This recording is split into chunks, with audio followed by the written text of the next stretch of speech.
അസ്സലാമു അലൈക്കും. നമ്മൾ ഇന്ന് ഉള്ളത് യുടെ ദുബായ് സ്റ്റുഡിയോയിലാണ്. എൻ്റെ കൂടെ ഇപ്പോൾ ഉള്ളത് അമീറാണ്. അപ്പം നമ്മൾ ഇന്ന് ഒരു ചെറിയ ചർച്ച, അതായത് ഒരു വസ്ത്രധാരണത്തെ പറ്റിയുള്ളൊരു ചർച്ച, ആണുങ്ങളുടെയും പെണ്ണുങ്ങളുടെയും വസ്ത്രധാരണം എങ്ങനെയാണ് ഡിഫറെൻ്റ് ആവുന്നത്, അതുമായിട്ട് ബന്ധപ്പെട്ട് നാട്ടിൽ കുറച്ച് കോൺട്രവേഴ്സികളൊക്കെ നടക്കുന്നുണ്ട്. നമ്മുടെ ഒരു പരിപാടിയായിട്ട് ബന്ധപ്പെട്ട് തന്നെ ഒരു മറ കെട്ടിയതിൻ്റെ പേരിലൊക്കെയുള്ള ഒരു പ്രശ്നങ്ങൾ നടക്കുന്നുണ്ട്. അപ്പം നമ്മൾ മറയിലേക്ക് നേരിട്ട് പോകുന്നതിന് പകരം ആ ഒരു വസ്ത്രധാരണത്തിൻ്റെ ഡിഫറൻസിനെ പറ്റിയുള്ളൊരു ചർച്ച എന്നുള്ളതാണ് നമ്മളോട് ഉദ്ദേശിക്കുന്നത്. ഇതിനകത്ത് നമ്മൾ ഈ ഒരു മോഡസ്റ്റി പാരഡോക്സ് എന്ന് പറഞ്ഞിട്ടൊരു സംഭവം ഞാൻ വായിച്ചിട്ടുണ്ടായിരുന്നു. എന്താണ് ഈ പാരഡോക്സ് എന്ന് പറയുന്നത്? ബേസിക്കലി നമ്മളൊരു കാര്യം എക്സ്പെക്റ്റ് ചെയ്യുകയും പക്ഷേ അതിന് കോൺട്രവേഴ്സിയൽ അല്ലെങ്കിൽ അതിന് കോൺട്രറി ആയിട്ട് കാര്യങ്ങൾ സംഭവിക്കുകയും ചെയ്യുന്നതിനാണ് നമ്മൾ ഈ പാരഡോക്സ് എന്നുള്ളത് ഉദ്ദേശിക്കുന്നത്. അപ്പോൾ ഈ മോഡസ്റ്റി പാരഡോക്സ് എന്ന് പറയുമ്പോഴത്തേക്കും നമ്മൾ ഈ സ്ത്രീകളുടെ വസ്ത്രധാരണമായിട്ട് ബന്ധപ്പെട്ടാണ് മെയിനായിട്ടും ഇത് വരിക. അപ്പം പുരുഷന്മാരുടെ വസ്ത്രധാരണം മിക്കവാറും നമ്മൾ നോക്കുകയാണെങ്കിൽ തന്നെയും വളരെ ലൂസായിട്ടുള്ള ബോഡി ഫുള്ളായിട്ട് മറഞ്ഞിരിക്കുന്ന ടൈപ്പ് ഓഫ് വസ്ത്രങ്ങളാണ് മിക്കവാറും എല്ലാ ഫംഗ്ഷനുകളിലും എല്ലാ സ്ഥലങ്ങളിലും കൂടുതലും നമ്മൾ കണ്ടിട്ടുണ്ടാകുക. പക്ഷേ സ്ത്രീകളുടെ വസ്ത്രധാരണം അങ്ങനെ ആയിരിക്കില്ല. അവരുടെ കുറച്ചുകൂടെ ഇറുകിയ രീതിയിലുള്ള, അവരുടെ ഒരു ബോഡി ഷേപ്പ് നമുക്ക് വ്യക്തമാകുന്ന രീതിയിൽ അല്ലെങ്കിൽ കാണുന്ന രീതിയിലുള്ള ടൈപ്പ് ഓഫ് വസ്ത്രധാരണങ്ങളാണ് കാണുക. അപ്പം ഈ പ്രൈവസി എന്നുള്ളൊരു കാര്യം, അതായത് നമ്മളിപ്പോൾ ഒരു സ്ത്രീയെ നോക്കുകയാണെന്നുണ്ടെങ്കിൽ തന്നെയും അല്ലെങ്കിൽ അവരുടെ ഇപ്പം സ്ത്രീകളുടെ സൗന്ദര്യം നോക്കിയിട്ട് നമുക്കതിനെ കോംപ്ലിമെൻ്റ് ചെയ്യുന്ന സമയങ്ങളിൽ, ഇപ്പോൾ ഈവൻ ഒരു സ്ത്രീയുടെ ബട്ടക്സ് നോക്കിയിട്ട് നമ്മൾ കോംപ്ലിമെൻറ്റ് ചെയ്താൽ അവർ തീർച്ചയായിട്ടും അവർ പ്രൊട്ടസ്റ്റ് ചെയ്യും. പക്ഷെ എന്നാൽ അവരുടെ ഒരു മുഖത്ത് നോക്കിയിട്ടോ അല്ലെങ്കിൽ ഒരു മുടിയെ ഒക്കെ നോക്കിയിട്ടാണെങ്കിൽ തന്നെയും ചിലർ പ്രൊട്ടസ്റ്റ് ചെയ്യുമായിരിക്കും. പക്ഷെ കൂടുതൽ ആൾക്കാർ അങ്ങനെ ഒരു പ്രൊട്ടസ്റ്റ് ചെയ്യുന്ന നമ്മൾ കാണില്ല.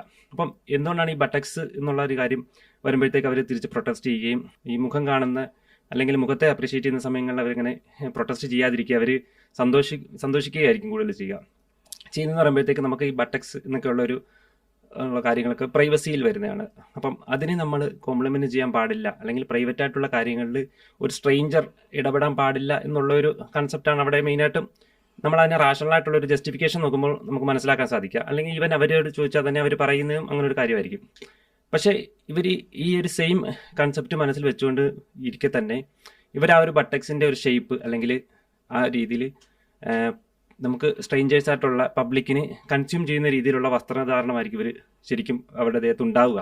അപ്പം മറ്റുള്ളവർ കൺസ്യൂം ചെയ്യുന്ന അവരുടെ പ്രൈവസിയെ കൺസ്യൂം ചെയ്യാനുള്ള രീതിയിൽ അവർ വസ്ത്രധാരണം ധരിക്കുകയും, എന്നാൽ അത് കാണുമ്പോൾ നമുക്ക് കോംപ്ലിമെൻറ്റ് ചെയ്യുന്ന സമയത്ത് അതൊരു പ്രൈവറ്റ് പാർട്ടാണ്, അതിന് കോംപ്ലിമെൻറ്റ് ചെയ്യാൻ പാടില്ല എന്നുള്ള ഒരു കോൺട്രഡിക്ഷൻ, അതിനാണ് ഇവർ ഈ മോഡസ്റ്റി പാരഡോക്സ് എന്നുള്ള രീതിയിൽ പറയുന്നത്. ഈവൻ മറ്റുള്ള ആൾക്കാരുടെ, അതായത് നമ്മുടെ ഇപ്പം മറ്റു ആണുങ്ങളുടെ ആണെങ്കിൽ തന്നെയും അവർക്ക് എങ്ങോട്ട് നോക്കണം എന്നൊക്കെയുള്ള ഒരു പ്രൈവസി തന്നെ അല്ലെങ്കിൽ അവരുടേതായിട്ടുള്ള ഒരു ഫ്രീഡത്തെ തന്നെ അത് ബാധിക്കുന്നുണ്ട് തീർച്ചയായിട്ടും. അപ്പം ഇപ്പോൾ ഒരു സ്ത്രീ ഒരു ഇറുകിയ ഡ്രസ്സ് അല്ലെങ്കിൽ ഒരു ലെഗിൻസ് ഇട്ട് ഫ്രണ്ടിൽ നിൽക്കുകയാണെന്നുണ്ടെങ്കിൽ ആ ഒരു പുരുഷന് അങ്ങോട്ട് നോക്കാനുള്ള ഒരു ഫ്രീഡം അവിടെ ഇല്ലാതാവുകയാണ് ചെയ്യുന്നത്. ഇല്ല, കാരണം എന്ന് വെച്ചാൽ ഈ ഒരു റെസ്പോൺസിബിലിറ്റി, അതായത് അവരുടെ പ്രൈവസിയെ നമ്മൾ മാനിക്കേണ്ട ഒരു അവസ്ഥ, അല്ലെങ്കിൽ പുരുഷന്മാർ ആ സ്ത്രീയുടെ പ്രൈവസിയെ മാനിക്കേണ്ട ഒരു അവസ്ഥയാണ് അവിടെ വരുന്നത്. ആ രീതിയിലുള്ള ഒരു കാര്യം. എന്താണ് ഇതിനെപ്പറ്റി പറയാനുള്ളത്? അത് ശരിക്കും ആണുങ്ങളാണ് കൂടുതൽ സ്ട്രഗിൾ ചെയ്യണത് ഈ പാരഡോക്സ് വെച്ചിട്ട്, അല്ലേ? ഇപ്പോൾ പുറത്തേക്ക് ഇറങ്ങിയാൽ ആണുങ്ങളെ സംബന്ധിച്ച് പലയിടത്തേക്കും നോക്കാൻ പറ്റാത്ത അവസ്ഥയാണ്. കാരണം നോക്കിയാൽ ഇനി അതൊരു കോൺട്രവേഴ്സി ആവുമോ എന്നുള്ളത്.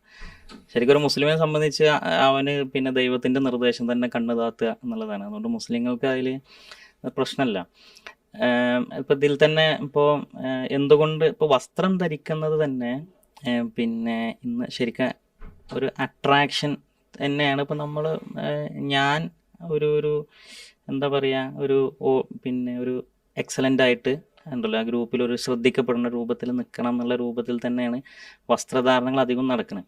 അപ്പോൾ അത് ഇപ്പോൾ ഫങ്ഷൻസൊക്കെ നോക്കുമ്പോൾ നമുക്ക് മനസ്സിലാവും. വലിയ വലിയ ഇവൻറ്റുകളൊക്കെ നോക്കിയാൽ പിന്നെ ഇവൻറ്റുകൾ വലുതാകും തോറും വസ്ത്രം ചെറുതാകുമ്പോൾ നമുക്ക് കാണാം. അതും എസ്പെഷ്യലി വിമൺ. അപ്പോൾ അതിൽ തന്നെ ഇപ്പോൾ സ്കിൻ ഗ്യാപ്പ് ടെസ്റ്റ് എന്നൊക്കെ പറഞ്ഞ ചില ടെസ്റ്റുകൾ നടന്നിട്ടുണ്ട്, ചില പിന്നെ ഒരു സോഷ്യൽ എക്സ്പെരിമെൻറ്റുകൾ. അപ്പോൾ എന്ന് വെച്ചാൽ എന്തുകൊണ്ട് പുരുഷന് വസ്ത്രം ധരിക്കുമ്പോൾ പിന്നെ എമൗണ്ട് ഓഫ് സ്കിന്ന് കൂടുതൽ കാണിക്കേണ്ടി വരുന്നില്ല, പക്ഷെ അതേസമയം ഒരു പെണ്ണ് വസ്ത്രം ധരിക്കുമ്പോൾ കൂടുതൽ എമൗണ്ട് ഓഫ് സ്കിന്ന് കാണിക്കേണ്ടി വരുന്നു. അതിൻ്റെ ഉത്തരം എന്താ വെച്ചാൽ അവളുടെ മേലൊരു സോഷ്യൽ പ്രഷർ ഉണ്ട്. കാരണം ഒരു പെണ്ണ് എന്നുള്ള നിലക്കുള്ള വാല്യൂ സൊസൈറ്റിയിൽ മെഷർ ചെയ്യപ്പെടുന്നത് എത്രത്തോളം ഗ്ലാമറസ് ആണ്, എത്രത്തോളം പിന്നെ സെക്സി ആണ് എന്നുള്ളതിൻ്റെ അടിസ്ഥാനത്തിലാണ്. അപ്പോൾ എത്രത്തോളം സെക്സി ആകണോ ഗ്ലാമറസ് ആണോ അതിന് മാക്സിമം എമൗണ്ട് ഓഫ് സ്കിന്ന് പുറത്തേക്ക് കാണിക്കണം. അപ്പോൾ സ്വാഭാവികമായിട്ടും ഇപ്പോൾ ഇപ്പോൾ ഒരു പെണ്ണിനോട് ചോദിച്ചാൽ പറയാ ഇതിൻ്റെ ചോയ്സാണ്, പിന്നെ ഞാനാണ് ഈ ഡ്രസ്സ് തിരഞ്ഞെടുക്കുന്നത് എന്നുള്ളതാണ്. പക്ഷെ സത്യത്തിൽ ആ ചോയ്സ് പിന്നെ അവളിലേക്ക് ഉണ്ടായി വന്ന ഒരു സ്ട്രക്ചർ, ഒരു സിസ്റ്റം സെറ്റ് ചെയ്തത് സത്യത്തിൽ പുരുഷനായിരിക്കും. കാരണം പുരുഷനാണ് ഇതിന് ആസ്വാദനം കിട്ടുന്നത്. പിന്നെ അത് എങ്ങനെയൊക്കെ വസ്ത്രം ധരിച്ചാലും ഇതിന് ആസ്വദിക്കുന്നത് പുരുഷനാണെന്നുള്ളതാണ്. ഇപ്പോൾ അത് പെണ്ണുങ്ങൾ നേരിടുന്ന ഒരു ഭയങ്കര ഈ പറഞ്ഞ പോലെ ഒരു പാരഡോക്സ് എന്നോ അല്ലെങ്കിൽ ഒരു പിന്നെ എന്താ പറയുക ഒരു വൈരുദ്ധ്യം എന്താ വെച്ചാൽ ഇവർ ഇപ്പോൾ വിവാഹം കഴിക്കാതിരിക്കുന്നത്, ഇഷ്ടമുള്ള പോലെ വസ്ത്രം ധരിച്ച് നടക്കുന്നത്, ഇഷ്ടംപോലെ പിന്നെ ഫ്രീ മിക്സിങ്, ഈ പിന്നെ പബ് കൾച്ചർ അല്ലെങ്കിൽ ക്ലബ് കൾച്ചർ ഇങ്ങനെയുള്ള സാധനങ്ങളൊക്കെ, പാർട്ടി ഡാൻസ്, ഇപ്പോൾ ഇതിലേക്കൊക്കെ പോകുമ്പോഴും പിന്നെ കല്യാണം വേണ്ട അല്ലെങ്കിൽ പിന്നെ കുട്ടികൾ വേണ്ട, കരിയർ ചേസ് ചെയ്തിട്ട് ഇങ്ങനെയുള്ള ഒരു എൻ്റർടൈൻമെൻറ്റ് ലോകത്ത് ആ രൂപത്തിൽ പോകുമ്പോൾ ഇത് ഞങ്ങളുണ്ടാക്കിയ ഒരു ഡിസൈൻ, മറ്റേതെല്ലാം എന്താണ് ഒരു പാട്രിയാർക്കിലാണ്. ഞങ്ങളെ വേറെ പിന്നെ സെഗ്രിഗേറ്റ് ചെയ്യുന്നു, അതൊരു ഡിസ്ക്രിമിനേഷനാണ്. പിന്നെ ഞങ്ങൾ മൂടി പൊതിച്ച് നടത്തുന്നു, എന്നിട്ട് പിന്നെ അടുക്കളയിൽ മാത്രം നിർത്തുന്നു.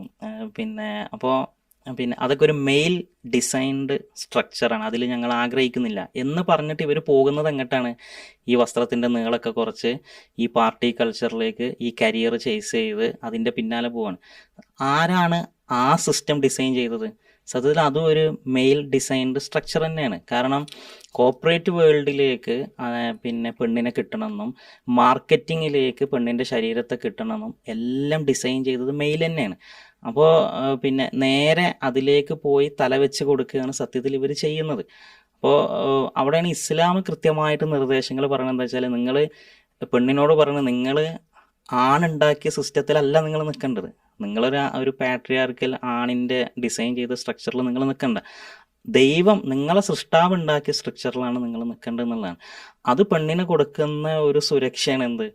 ഈ ഡ്രസ്സ് എന്നുള്ളത്, ഈ ഫ്രീ മിക്സിങ് ഇല്ലാതിരിക്കുക എന്നുള്ളത്. കാരണം ഫ്രീ മിക്സിങ് ഇല്ലാതിരിക്കുക എന്നുള്ളത് നമുക്കറിയാം, നമ്മൾ ഇപ്പോൾ ഇതിൽ തന്നെ ഒരുപാട് ചർച്ച ചെയ്തതാണ്. ആണ് എന്നുള്ളത് വിഷ്വലി സെക്ഷൽ ഇതിൽ പിന്നെ വിഷ്വലി സ്റ്റിമുലേറ്റഡ് ആകുന്ന ഒരു പിന്നെ വർഗ്ഗമാണ്, ക്ലാസ്സാണ്. അപ്പോൾ സ്വാഭാവികമായിട്ടും പിന്നെ ഇത് പറയുമ്പോൾ പറയാ എല്ലാ പെണ്ണിനെയും കാണുമ്പോഴത്തേക്ക് ഇവർക്ക് ഇങ്ങനെ ഞരമ്പ് രോഗികൾ എന്ന്. പക്ഷെ അങ്ങനെയല്ല, പിന്നെ അങ്ങനെ ഉണ്ടാകാനുള്ള സാധ്യതയെ പോലും തടയാണ് അവിടെ ചെയ്യുന്നത്. അതുകൊണ്ടാണ് നമ്മൾ എന്ത് ചെയ്യണത്, എല്ലായിടത്തും ആ സെഗ്രിഗേഷൻ എന്തൊക്കെ നമ്മളെ സൊസൈറ്റിയിൽ തന്നെ വളരെ ട്രഡീഷണലായിട്ട് നമ്മൾ സ്വീകരിച്ച് പോരുന്ന സാധനം ഇന്നും നമ്മൾ കണ്ടുകൊണ്ടിരിക്കുന്ന സാധനം. അപ്പോൾ എല്ലായിടത്തും നമ്മൾ ഈ സെഗ്രിഗേഷൻ കാണുന്നുണ്ട്. ഇപ്പോൾ സ്കൂളുകളിലാണെങ്കിൽ, കോളേജുകളിലാണെങ്കിൽ, ഓഫീസുകളിലാണെങ്കിൽ, വാഷ്റൂമുകളിലാണെങ്കിൽ, ബസ്സിൽ, ട്രെയിനിൽ, എല്ലായിടത്തും പിന്നെ ഗവൺമെൻറ് പിന്നെ അപ്ലൈ ചെയ്ത പിന്നെ ഈ സെഗ്രിഗേഷൻസ് തന്നെ നമുക്ക് കാണാം. എന്തുകൊണ്ടാണ് ചോദിച്ചാൽ പെണ്ണിൻ്റെ ഒരു സേഫ്റ്റിക്ക് വേണ്ടിയിട്ടാണ്. അതിനർത്ഥം ബാക്കിയുള്ളവരൊക്കെ ഞരമ്പന്മാരാണ് എന്നർത്ഥമല്ല, അത് അവരുടെ ഒരു സേഫ്റ്റിക്ക് വേണ്ടിയിട്ടാണെന്നുള്ളതാണ്. അപ്പോൾ അത് നമ്മൾക്കത് സ്പിരിച്വലി ഡിവൈനായിട്ട് തന്നെ അത് തന്നിട്ടുണ്ട് എന്നുള്ളതാണ്. അപ്പം ഇനി അതൊക്കെ പണ്ടായിരുന്നു. മോഡേണിറ്റി, ഇതാണ് പിന്നെ ഇവരെ ഈ പുരോഗമനവാദക്കാരുടെ ഒരു മെയിൻ പ്രശ്നം. അതാണ് മോഡേണിറ്റിയിലെല്ലാം എന്ത് ചെയ്യാം, മാറാം എന്നുള്ളതാണ്. അപ്പോൾ ഒരു കാര്യം മോഡേൺ ആണ് എന്നുള്ളതുകൊണ്ട് അത് പ്രോഗ്രസീവ് ആകണം എന്നില്ല.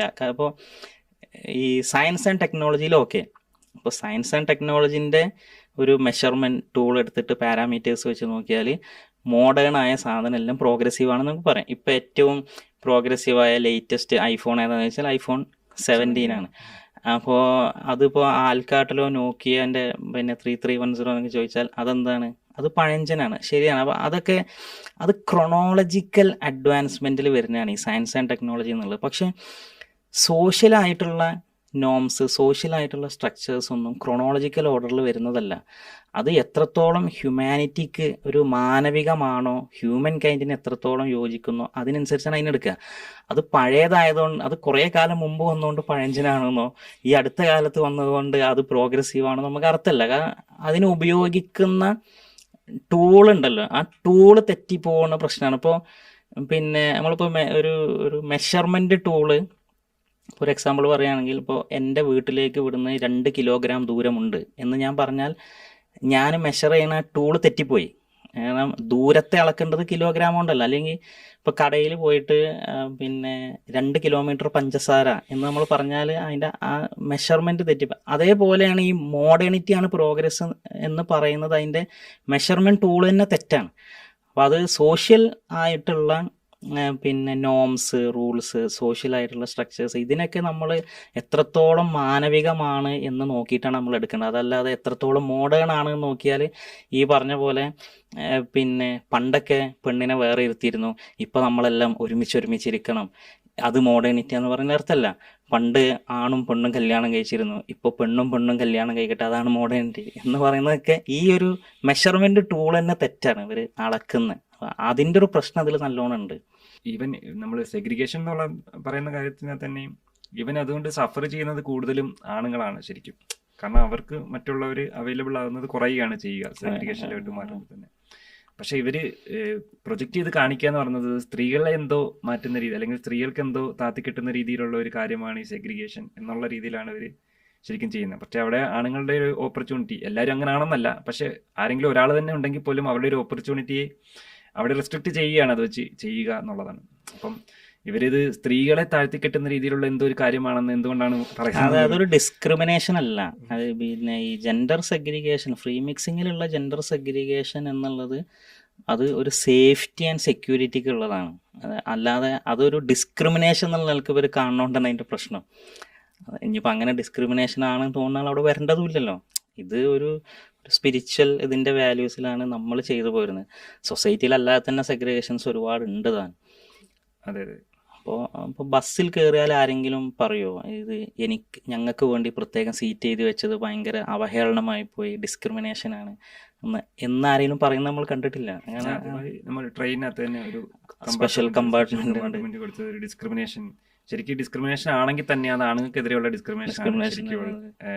റാഷണലി സ്പീക്കിംഗ് അങ്ങനെയാണ് വരിക, ഇവർക്കെതിരെയുള്ളതല്ല. ഇനി ഏതെങ്കിലും പെണ്ണ് അങ്ങനെ പറഞ്ഞു തന്നെ വെക്കുക, ആർക്കാണ് അത് എക്സ്പ്ലോയിറ്റ് ചെയ്യാനുള്ളത്, ആർക്കാണ് അത് മുതലെടുക്കുക? അത് ആണിനാണ്. ഇപ്പം നമ്മുടെ നാട്ടിൽ ഒരു പ്രോഗ്രാമിൽ മറ കെട്ടി എന്നുള്ള ഒരു കോൺട്രവേഴ്സിയാണ് ഇപ്പം നടക്കുന്നുള്ളത്.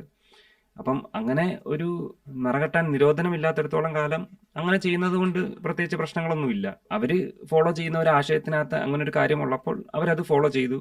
അത് ചെയ്യുന്നത് കൊണ്ട് ഒരു നിയമവിരുദ്ധമായിട്ടുള്ള കാര്യവുമല്ല എന്നുള്ളത് കൊണ്ട് തന്നെ അവരത് ഫോളോ ചെയ്തു, അത്ര തന്നെയുള്ളൂ. അതാണ് അതിനകത്ത് പറയാനുള്ളത്.